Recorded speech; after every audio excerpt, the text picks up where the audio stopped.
Hello, students. This is Professor Tandra Chakraborty, and today's lecture is on blood. The cardiovascular system consists of three major parts. One, heart. Number two, blood. And number three, blood vessels. And we'll discuss each of them in different chapters as we go along. This fluid, which is blood, is a connective tissue. So, it's a fluid, it's a connective tissue, and heart pumps blood and circulates the fluid with a series of conducting hoses called the blood vessels that carry it throughout the body. We learn what is the function of blood. We learn how blood helps in different activities in our body, and the formation of blood and its decay all will be covered in this chapter. So the first, blood is a specialized connective tissue, and it's called the fluid connective tissue. If you remember from the tissue chapter, the connective tissue actually has two parts. One is a living part, one is a non-living part. The living part in here is the cells, which is called formed elements, and the non-living part is the matrix. So what are the functions of blood?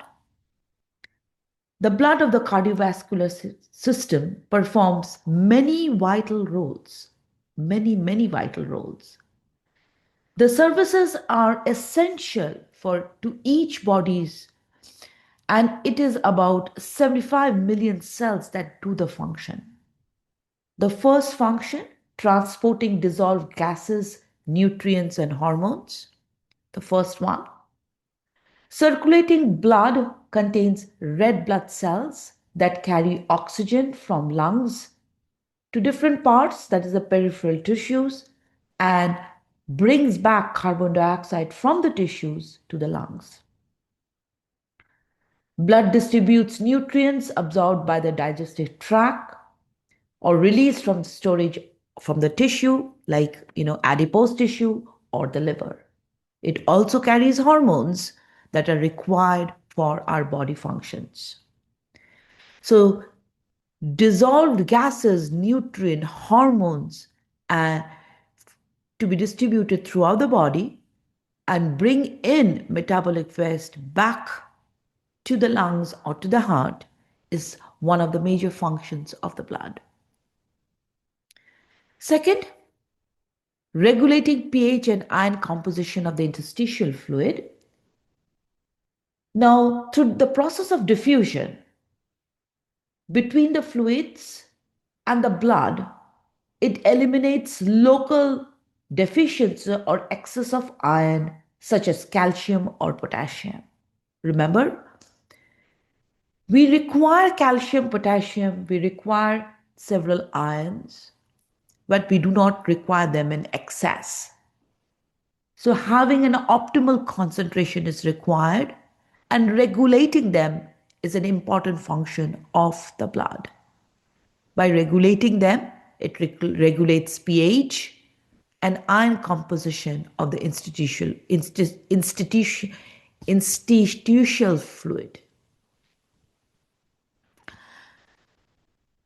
Restricting blood loss at injury sites.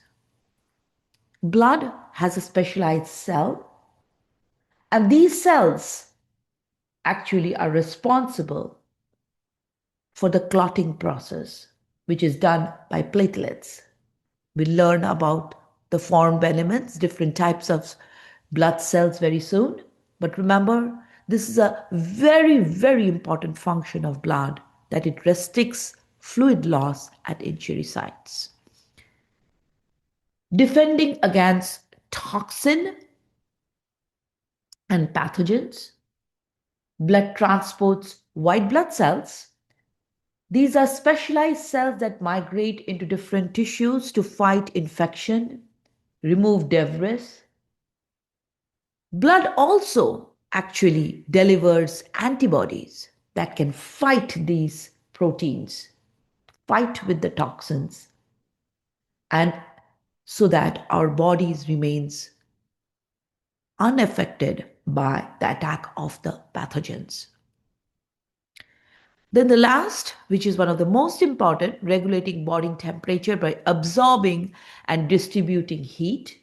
Blood absorbs the heat generated by active skeleton muscles and distributes the temperature throughout the body. The body temperature needs to be at a normal temperature. Body temperature needs to be at a normal temperature so that all the activities of our body can occur properly. If the body temperature rises, it makes effect so that it can lower the body temperature in order for us to remain in a normal homeostasis state. So these are the different functions of the blood. Number one, transporting dissolved gases, nutrients, hormones, and metabolic waste. Regulating pH and ion composition of the interstitial fluid. Restricting fluid loss at the injury sites. Defending the body against toxin and pathogens. Regulating body temperature by absorbing and redistributing heat. So the composition of blood, very important. Adult blood consists of about 4 to 6 blood liters of blood. It consists of two major parts. Number one is the formed elements. These are blood cells and blood cell fragments. Number one is red blood cells, also known as erythrocytes. Then white blood cells, known as leukocytes, and platelets, which are known as thrombocytes. Red blood cells, erythrocytes, white blood cells, leukocytes, platelets, thrombocytes. This is the living part of the blood. And the plasma, which is a matrix of the blood, is clear yellow colored fluid. If you see a blood smear under the microscope, this is how it looks. If you look in here, these red structure are all red blood cells. And this structure, which is larger in size than that of the red parts, are the white blood cells. And we'll talk about this in the lecture going forward. So blood can actually be separated into formed elements and the plasma very easily. That is, if you take a test tube with a sample of whole blood, when I say whole blood, I mean it contains formed elements and the plasma, and rotate it, centrifuge it, it will separate into plasma and formed elements. Formed elements, what are these? Red blood cells, white blood cells and platelets, and plasma is the matrix of it. So we know what formed elements are. We just learned them. So now we are learning what the plasma consists of. The plasma actually has 92% of water, and it has plasma proteins and some solutes. What are those plasma proteins? Very important. Albumin, which helps to keep the osmotic pressure of the plasma. It transports lipids, steroid hormones. Globulins have immune function. They make a lot of antibodies. Fibrinogen is a required starting material of coagulation, and it has several other proteins. It also has several electrolytes, organic nutrients, and organic waste along with it. So the plasma consists of all of this. So it's just written whatever I said right now, how much composition Albumin is maximum, globulins, and then fibrinogen. So in here, this is a picture showing you the formed elements, how many are, what the percentage of each of these cells are. The formed elements we learned consists of red blood cells, which is known as erythrocytes, white blood cells, which is known as leukocytes, platelets, which are known as thrombocytes. Maximum number of cells are red blood cells. 99.9% is red blood cell. What is the function of the red blood cell? The main function of the red blood cells is to carry oxygen. White blood cell and platelets together make 0.1%, very, very low in number. And there are different kinds of white blood cells. And platelets are the clotting factors required for blood clot. So what are the functions of white blood cells? It is for defense mechanism, immune function. What's the function of platelets? It's for blood coagulation. The white blood cells are of different kind: neutrophils, eosinophil, basophil, lymphocytes, and monocyte. I want to emphasize here one unique thing is although these are 5 different kinds of white blood cells, as you can see, each one of them structurally are very different. Okay, and that we can see it under the microscope. We'll learn more about white blood cells as we go along. So, how is blood produced? Adult production of 400 billion platelets, 200 billion of red blood cells, 10 billions of white blood cells every day. Every day, we are making so many formed elements in the blood. So, the process by which blood is produced is known as hemopoiesis. Hem means blood, poiesis is formation, production of blood, especially the formed elements, which is RBC, WBC, and platelets. The process of homeopoiesis actually happens in stages. It starts at the yolk sac in the first few weeks during the embryo formation. So what is the yolk sac? This is the yolk sac is where the fetus is growing under the mother's womb. And once the number of weeks have passed, then the liver spleen takes up the role and they are responsible then for the formation of blood.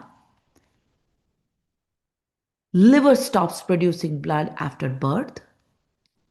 And remember, once the child is born to adulthood or adolescence, we can say the formation of blood is taken up by the bone marrow.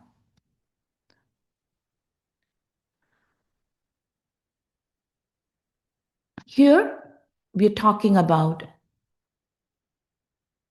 erythrocytes, which is red blood cells, and hemoglobin. Red blood cells are red in color. I want to go back a slide to show you something. If you remember, I showed you a blood smear. So you can see in here, these are the red blood cells, okay? And these are red in color. And shown in here are the white blood cells. So these are 99.9% of the cells are red blood cells. 0.1% is white blood cells and the platelets here. So the red blood cells are red in color. Why? Because of the presence of hemoglobin in it. What is the function of hemoglobin? Hemoglobin carries oxygen, which is the main function of red blood cells. What is hematocrit? Hematocrit, the percentage of blood sample that contains red blood cell is called hematocrit. So, how much of red blood cell is there? What is the percentage of red blood cells is there in your blood? Is the hematocrit. Men have about 42 to 52% cells. Women have little less, 37 to 48%. Depends upon the body size actually. So if you have to count the red blood cells, it's about 4 to 6 million per microliter. For women, it is 4 to 5 million per microliter. So we are learning about the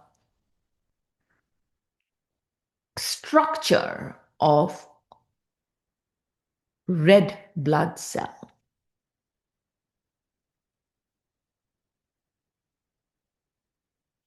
So this is the most abundant cell. Red blood cell is the most abundant cell. It's called erythrocyte.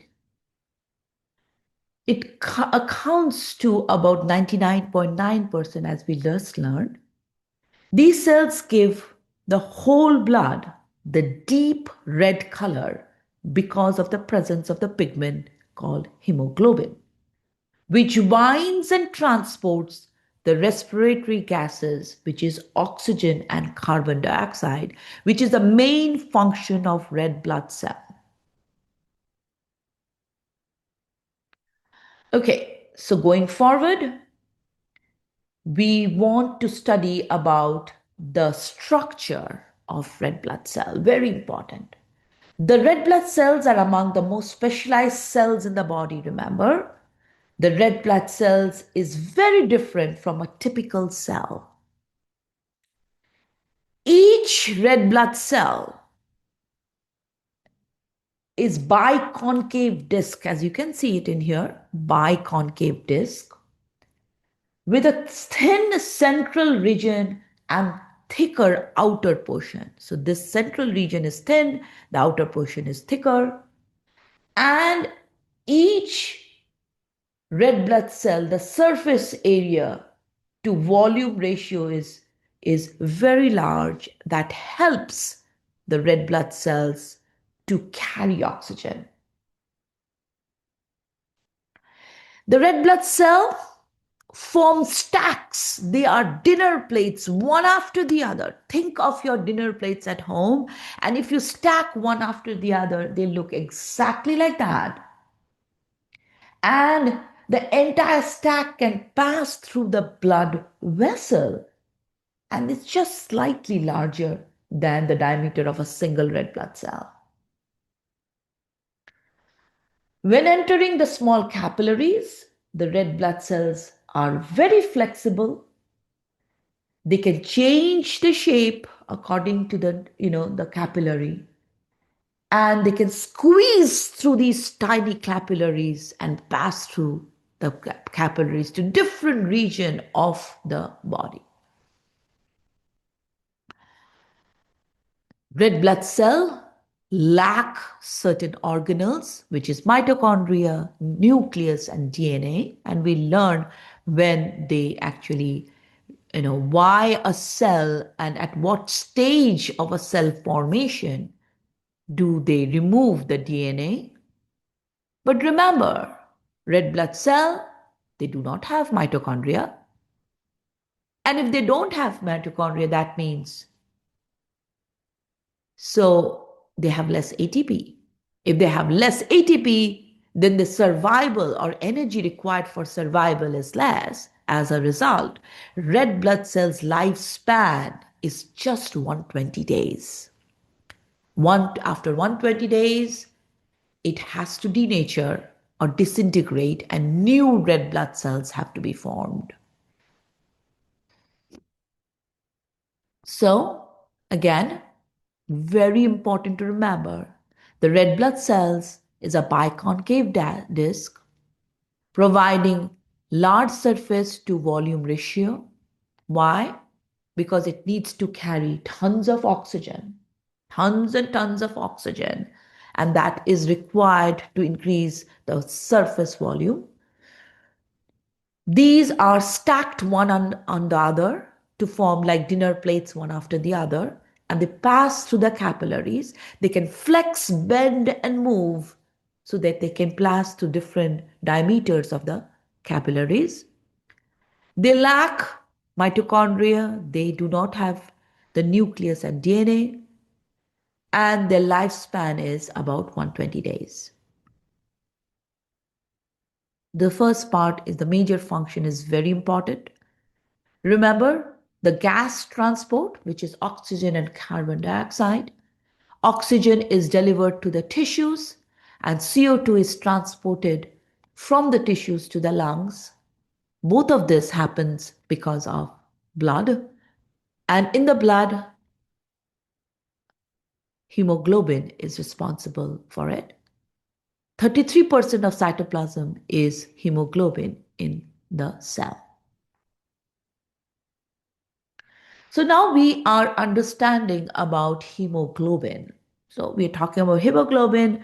This is a pigment we said, and that gives the red color to the blood. So what is the structure, what it is made of? Hemoglobin, also known as Hb, that's how it is denoted, is responsible for the red blood cells' ability to transport oxygen and CO2 molecules. Very, very important to remember that hemoglobin is the one that is responsible to carry oxygen. The hemoglobin is a complex quaternary structure, as you can see it in here, and it is made up of two alpha chain. This is one, two, and two beta chains. This and these. These are all globulin chains. Each chain is a globular protein subunit, and they are attached to a heme group. Okay, they are heme group. Each hemoglobin chain contains a single molecule of heme, a non-protein pigment complex that forms a ring-like structure. Okay, so this is the heme groups, and these are the chains that are attached to it, globular protein, and each heme group holds an iron. So if you look into the heme group, that is these pink structure, when they are expanded, you will see in the center there is a iron, which is the abbreviation of iron is Fe, as you can see it in here. And then these heme groups are surrounded by these alpha and beta chains. Each heme unit holds an iron in such a way that iron can interact with oxygen molecule, forming oxyhemoglobin. Okay, so remember, with hemoglobin carries oxygen, it is known as oxyhemoglobin. When hemoglobin molecules, whose iron is not bound to oxygen, it is not carrying oxygen, it is called deoxyhemoglobin. Deoxy means without oxygen hemoglobin. Blood containing red blood cells filled with deoxyhemoglobin is dark red in color. So it's a heme group that is giving the color. Whether it's oxygenated or not oxygenated does not matter. It will be red in color. But when it is deoxygenated, that is, it does not carry oxygen, it is really dark red in color.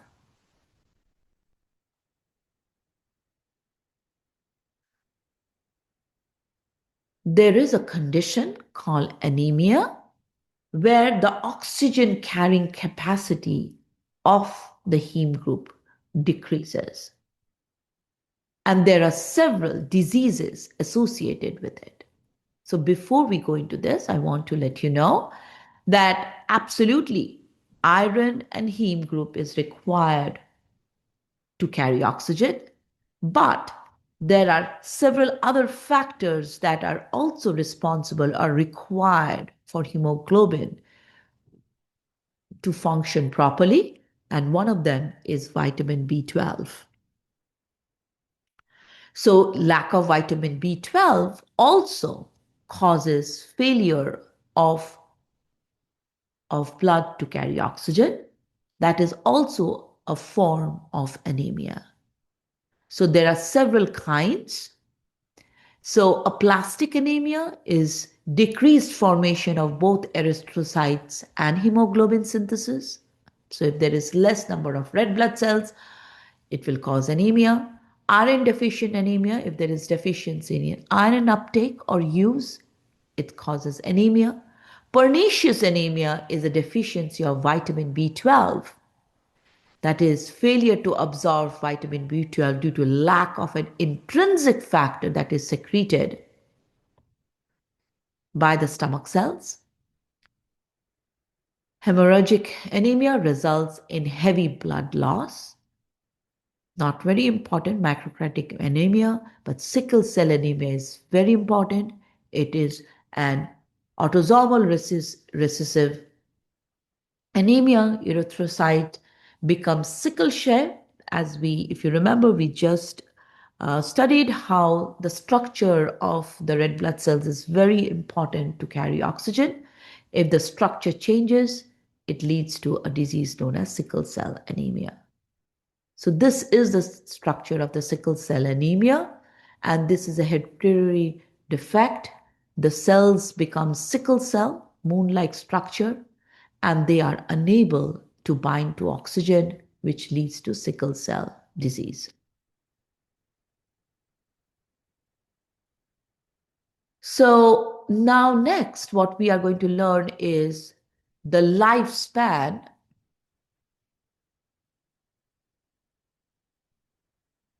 of red blood cells. We know the lifespan of red blood cell is 120 days. How it happens, this is how, the entire process we will learn in the next slide. So we'll start a little bit further away from just the red blood cells. So the bone blood stem cells, the origin of the blood stem cell.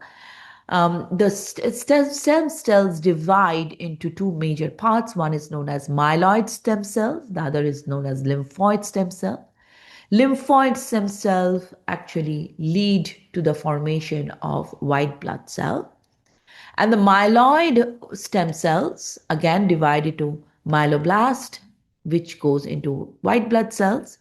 And the myeloid cells also is responsible for production of red blood cell and platelets. So myeloid stem cells, we say, is the original, stem cells for the formation of red blood cell. So this process of how myeloid stem cells forms red blood cell is what we are going to learn in the next slide. So the process in which red blood cell is produced is known as erythropoiesis, where a new red blood cells are formed. And remember, it takes about 120 days in order to form this. So from the day one, what happens is from the stem cells, myeloid stem cells, it converts into pro-erythroblast cells, which is converted into basophilic erythroblast. What is basophilic? So if we stain the cells, it gives it a blue color and is known as a basophilic erythroblast. Then it becomes polychromatic erythroblast. Polychromatic means many colors. At this stage, under the microscope, the cell actually look pinkish. Why pinkish? Because now at this stage, hemoglobin has started to fill in. And then in day 4, it forms normoblast, which looks like pretty much like like a blood cell with a nucleus. Around the end of day 4, the cell at this point ejects out or spits out the nucleus. And it is at this form looks like a network, which is known as reticulocyte. And when after 5 to 7 days enters into the circulation is a mature red blood cell. Okay, so it starts with proerythrocytes, then becomes erythroblast cells, which is basophilic erythroblast, polychromatophilic erythroblast, normoblast, reticulocyte, and mature red blood cell. This entire process can be speeded up, can be increased by the use of, there is, of course, an hormone that is produced by the kidneys, which is known as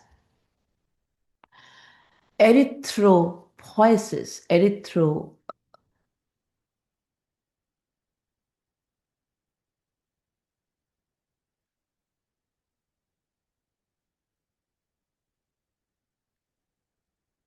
There is a hormone in the kidney, which is known as erythropoietin, EPO, that speeds up this entire process. And this process, erythropoietin increasing, is, is essential for the blood cell formation. The ability to increase the rate of blood formation quickly and dramatically is important to a person recovering from a severe blood loss, remember. So at several times when there is huge amount of blood loss, these hormones are injected. But if EPO, which is erythropoietin, is administered to a healthy person, the hematocrit, which is RBC formation, may increase to about 6, raise dramatically, maybe 65 or more. Such an increase can place intolerable heavy load on the heart. Why heart? Because remember, heart has to pump the blood. If there is huge amount of blood formation, it produces a lot of strain in the heart. Similar process, similar type of effects is seen in blood doping, a practice in which athletes try to increase hematocrit by reinfusing packed red blood cells that are stored before or earlier stage. So during the main event, several athletes before they injected red blood cells. Red blood cells are responsible to carry oxygen, and increase in oxygen helps in athletic performance. But remember, that causes a huge amount of effect on the heart, and that is completely illegal. So we learned this, but I would like to mention again, there are factors that may limit the red blood cell formation, and that is several vitamin B12 is from dairy products like meat has vitamin B12. To absorb, however, vitamin B12, we require an intrinsic factor which is produced in the stomach. Okay, so erythropoietin helps, the hormone helps. We need vitamin B12 for the formation. And for the formation of vitamin B12, we need an intrinsic factor, which is produced by the stomach. So the process of red blood cells or erythropoiesis happens in this way, and there are several factors that are required in order for this process to happen properly. So the next is, how is red blood cells, recycled? So if you look into the next slide, it will help you to understand. There are three, I would say two organs and one cell that helps in the entire process. Macrophages are the main cell that is responsible for recycling. There's liver and the kidneys. All of them together helps in recycling different parts of the cell, of the red blood cell. Remember, the life cycle of the red blood cell is 120 days. So the macrophages of the spleen and liver, this macrophages in here, play a central role in recycling of red blood components. These phagocyte the cell. So the red blood cell after 120 days enter the macrophages, and they actually engulf and tear open the red blood cells and detect and remove hemoglobin molecules from the ruptured cell. Hemoglobin remains intact only inside the red blood cell. Remember, hemoglobin is stable only inside the red blood cell. If the hemoglobin is released by hemolysis, is not phagocytes, its components will not be recycled. Okay, so hemoglobin it remains intact inside the cell, and then it has to be removed or made into fragments in order for it to be recycled and used in it. So you can see it in here how macrophages is dismantling or breaking it apart into three major parts. One is heme, these are amino acids, and heme in turn then is broken down into iron, and iron is then circulated. Iron is then circulated to the bone marrow, which is, iron is used again in the red blood cell formation. The heme, on the other hand, is converted into biliverdin and bilirubin. Bilirubin, here we're talking about liver, goes into the large intestine, and certain parts of the heme group is also actually products of that, goes into the kidneys and is excreted out through the urine. Some parts of bilirubin can go directly from the liver to the kidneys. Some can go from the small intestine, large intestine to the kidneys and then get excreted out. And this entire process, so you have to understand, the blood requires 120 days, but after 120 days, the components of several of the blood get recycled so that they can be used for future formation of blood again.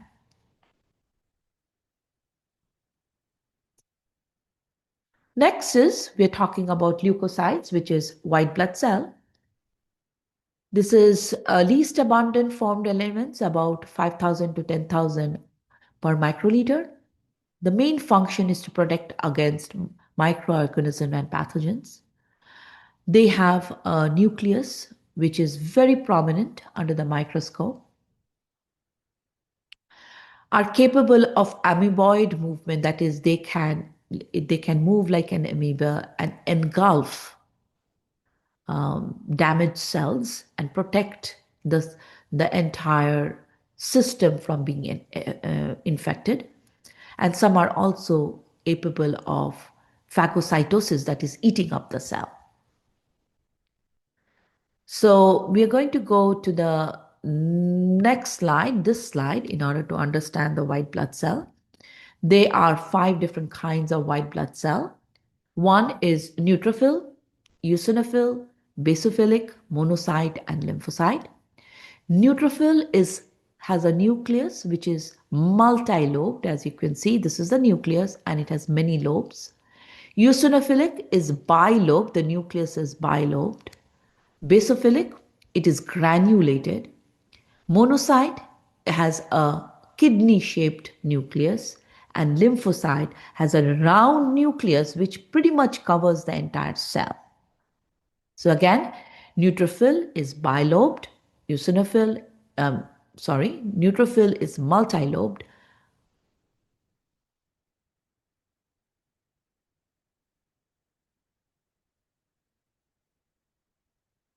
Again, neutrophil is multilobed, eosinophil is bilobed, basophil is granulated, monocyte has a nucleus which is kidney-shaped, and lymphocyte has a large nucleus. So if we go back the slide, we'll understand now better.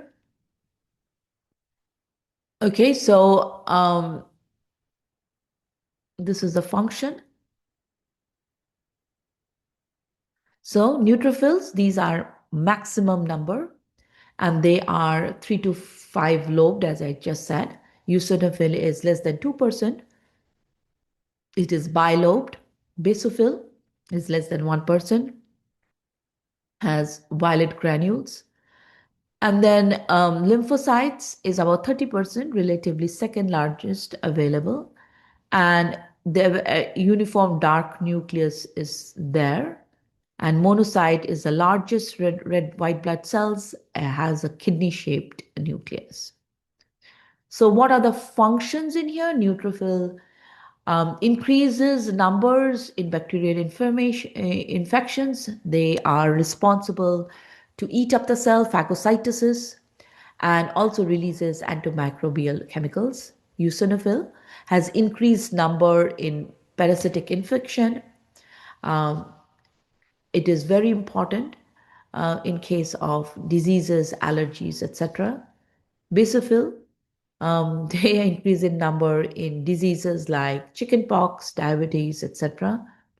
Lymphocytes has several immune functions, very, very important cell, and we learn about lymphocytes in the lymphatic system also. Destroy cells that are infected. Monocytes have increased number during infection and inflammation and are also part of the immune function. This is just another view of white blood cells, how they look under the microscope. Leukopoiesis. So if you remember, production of red blood cell was called erythropoiesis. Formation of white blood cell is known as leukopoiesis. So they are made from myeloblast cells, and then gradually they differentiate into the different cells. Platelets, the last one in this formed elements, is called thrombocytes. They circulate 9 to 12 days before being removed by phagocytes. They are the important, very, very important, because they are involved in clotting, blood clotting, and formation of blood is only possible because of the presence of platelets. Normal count is about 130,000 to 400,000 platelets per microliter. Increase in platelets, decrease in platelets, both can lead to different diseases. So polycythemia is in excess red blood cells are there. Remember, anything excess is neither good, and having lower number is neither good either. So when red blood cells are excess in number, it leads to a disease known as polycythemia, which is the red blood cells' capacity to carry oxygen decreases. Anemia is deficiency of red blood cells. Leukopenia is low white blood cell, when the levels of red white blood cells decreases drastically. It leads to leukopenia, which is very, very detrimental, can be, because remember, white blood cells are for immune function. Your body will not be able to fight against any diseases. Leukocytosis is when the blood count is very high. Again, increase in the number can cause the ability of the cell to function, ability of the cell to do its task decreases. As a result, it can cause a lot of problems. And leukemia is a cancerous cell where there is extraordinary number, very, very high number of, circulating leukocytes. The number increases dramatically, and that actually causes the disease called leukemia, which is cancerous and detrimental. Thrombocytopenia is a deficiency in platelets count. Thrombocytosis, when there is high level of platelets count. So you can understand, whenever the word penia comes, which means higher in, lower in number. Penia means deficiency, lower in number, and cytosis means formation of cell, which means high in number. Cytopenia is cytopenia, means less in number, and cytosis means increase in the number of cells.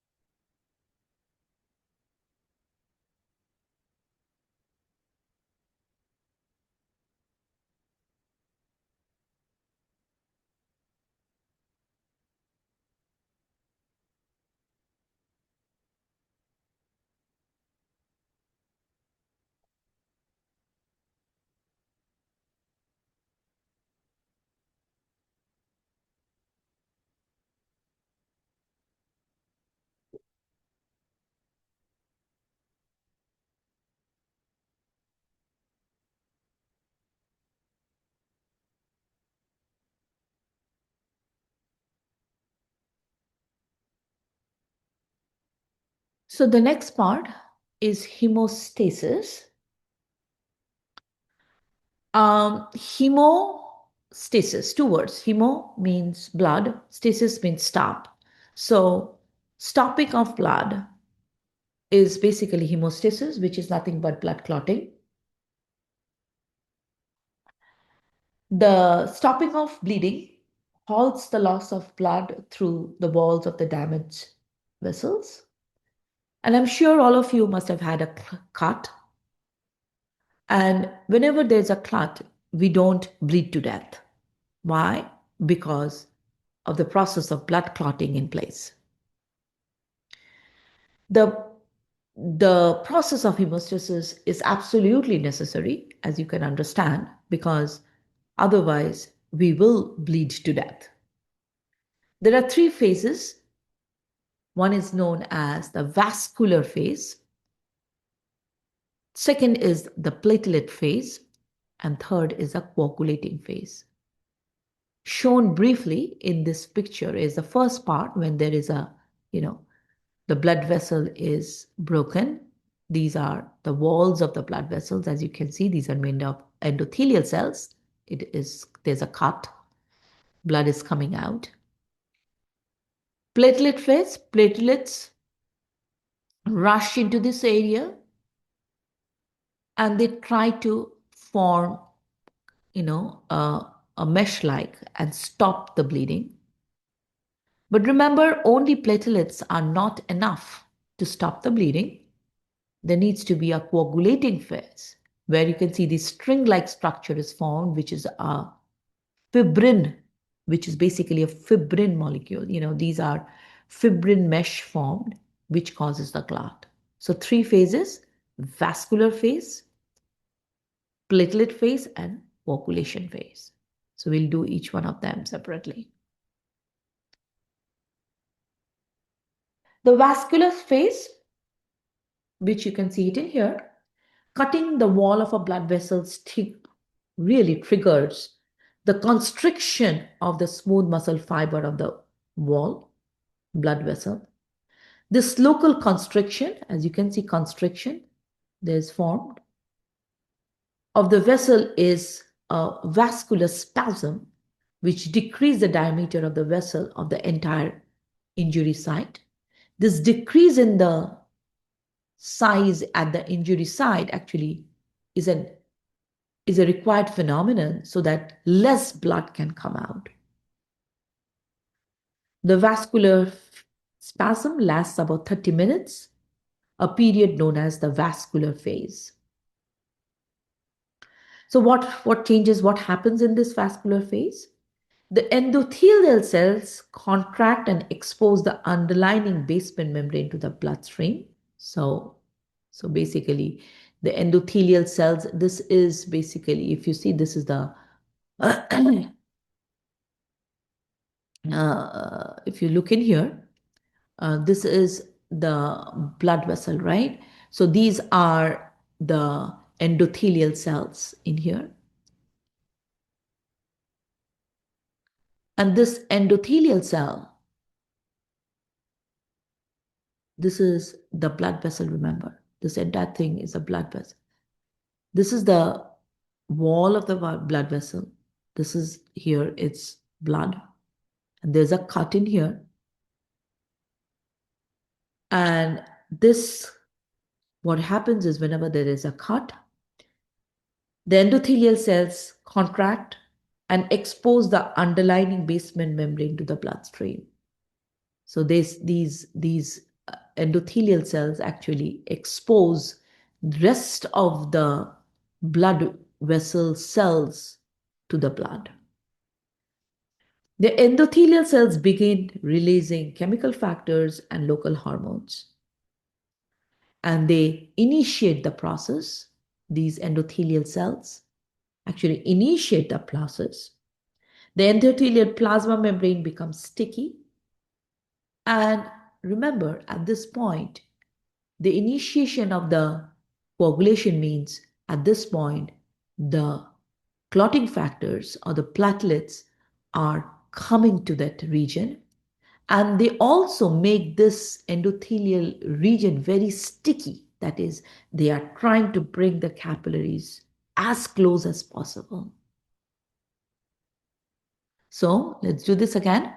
So this is the entire, blood vessel with blood in between. One side of the blood capillary is shown in here. And it consists of endothelial cells. And then there is, of course, smooth muscle, muscle wall, basal lamina, and so on. Whenever there is a cut, the endothelial cell initiates the process, and platelets actually aggregate at this region. Endothelial cells also produces several other chemical factors to initiate the process, and they make the region very sticky so that the the blood capillaries can come closer together. Okay. So I said that the platelets adhere here, which is the second part of here, the platelet phase. Platelets attachment to the sticky endothelial surface, the basement membrane, and exposed um, blood vessel starts the platelet phase. The platelet phase starts, platelets comes in this region, and they start forming a platelet aggregate, that is a plug, like, plug which is trying to stop the blood flow. A platelet plug is formed. This process takes about 15 seconds after the injury occurs. So very fast. Now, so the vascular phase, constriction of the vesicles once there's a cut, and this constriction, the diameter decreases. That means they're trying to restrict maximum amount of blood flow. And once that happens, the endothelial cells initiate the process. They try to make this region highly sticky between the capillary walls. Platelets aggregate in this region and to form a plaque. This formation of a platelet plaque is basically the platelet phase, because at this part, platelets are involved in this whole process. Then comes the next phase, which is the coagulation phase. The coagulation phase, last and most effective defense system of the bleeding process. Why? Because at this form, not only the platelet is forming a plaque, there's a mesh formed. And that mesh form is fibrin. And this fibrin is responsible for formation of that mesh, or the fibrin is the mesh, you can think about it. How it forms, there's an elaborate process in which it happens, which we'll learn in the next slide so that it makes more sense. This is how the white structure that you see in here is the mesh. These pink, orange structure is a red blood cell, and there are, coagulating factors here all around here. So we'll do briefly in here what is happening, and then we'll do much more, in a more elaborate manner in the next slide. So if you see in here, this is the blood capillary, the wall of the blood capillary. And here there is a cut. The endothelial cells are trying to bring the blood capillary cells near each other, forming a sticky zone. The coagulating factor is trying to form a plug. And then we need fibrin. Fibrin. Fibrin is present, fibrin is required for the entire clotting factor or the coagulation phase. But if fibrin is present in the blood, then it will basically form up a mesh inside the blood in a normal condition. So fibrin is not present in the blood. I repeat again, fibrin is not present in this form, but it is present in the form of fibrinogen, which is an inactive form of it. Fibrinogen, if you remember, blood has fibrinogen. We learned that. Albumin, globulin, and fibrinogen. The plasma has fibrinogen in it. This is the inactive form of fibrin. We don't need the inactive form when the blood coagulation is going on, but we need the inactive form when there is no cut. So this inactive form can only be activated into fibrin by this molecule, which is known as thrombin. Okay? Thrombin is activated or remains in the form of an inactive form, which is known as prothrombin, and activated into thrombin in the presence of an enzyme which is known as prothrombinase. This enzyme, prothrombinase, is activated only in the presence of a factor which is known as factor 10. Okay. The factor 10 is very, very important in the case of coagulation phase or coagulating. So activating of the factor 10 is required for the entire this process to happen. So let's think of a position where the factor 10 is activated. Factor 10 activates prothrombinase, which converts prothrombin into thrombin. Thrombin activates fibrinogen into fibrin, and fibrin then forms a mesh around the clot and stops the bleeding.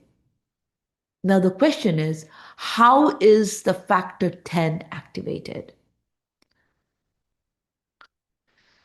Okay, so if you see in here factor 10, okay, this is the factor 10 that needs to be activated, and it can be activated by two ways. One is called the intrinsic pathway, the other is known as the extrinsic pathway.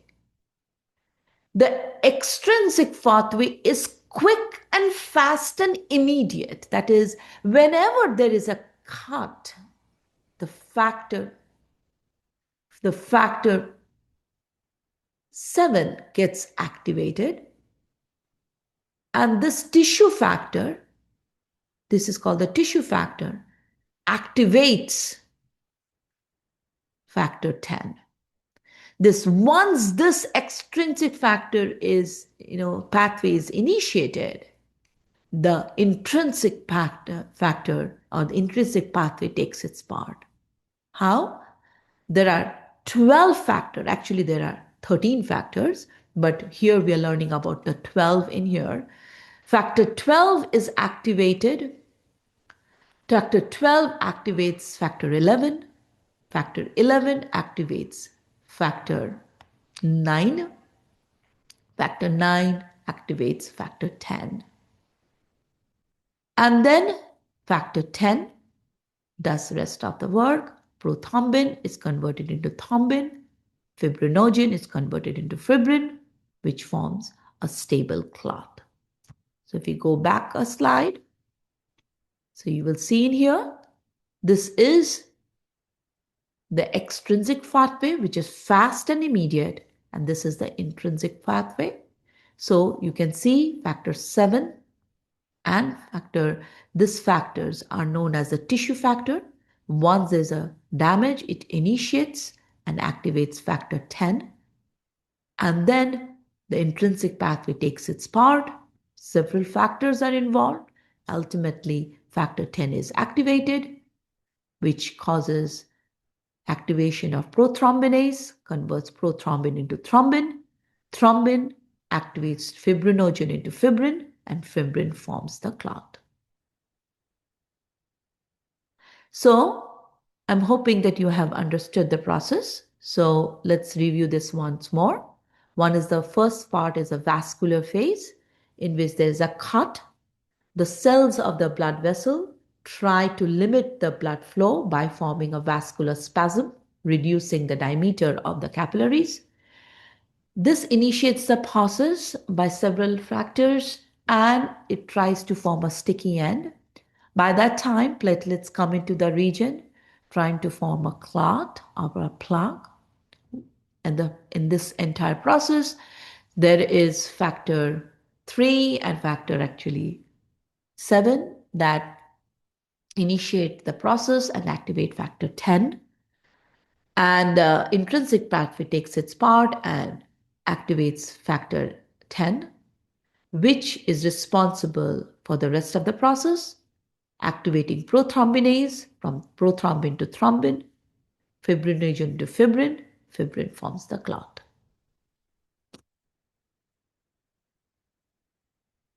So, there are certain factors that are involved to stop clotting process. One is antithrombin, which inhibits the clotting factors and the thrombin. Heparin actually accelerates the activation of antithrombin. And there is thrombomodulin inhibits several clotting factors and also stimulates plasmin, which is responsible to stop the clotting factor. Fibrinolysis, which means decomposing or lysis of fibrin, activation of the enzyme plasminogen to plasmin, which digests the fibrin strands so that the blood capillaries look normal.